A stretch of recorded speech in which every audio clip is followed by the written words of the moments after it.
Guerre mondiale, un Sherman.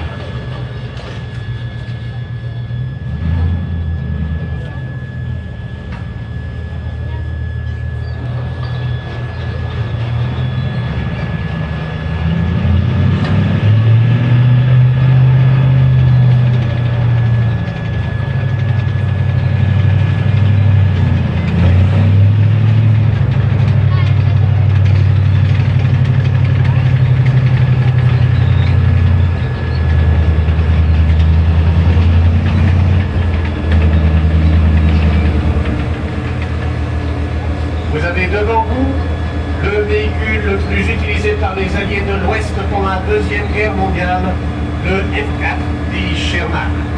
Là-dedans se trouvent 5 hommes d'équipage et là vous en voyez 4. Il y a le chef de char, le tireur, le pilote et l'aide-pilote.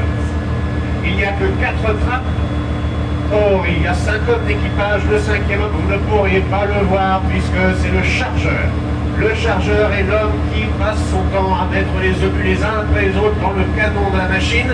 Et il faut bien imaginer que c'est 15 kilos à chaque fois que vous devez mettre dans un trou qui fait à peine 80 cm de diamètre.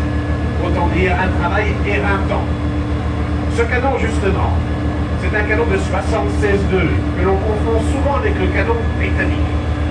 Il y a plusieurs canons de 76 mm, 2, c'est le diamètre du projectile. Ça, c'est le canon américain, que vous pouvez tout simplement différencier du canon britannique par l'ouverture qu'il y a à l'extrémité du canon. Si ces ouvertures sont plutôt de section rectangulaire, vous êtes devant un canon américain, un type de canon qui arrive à partir de juillet 1944 sur le champ de bataille.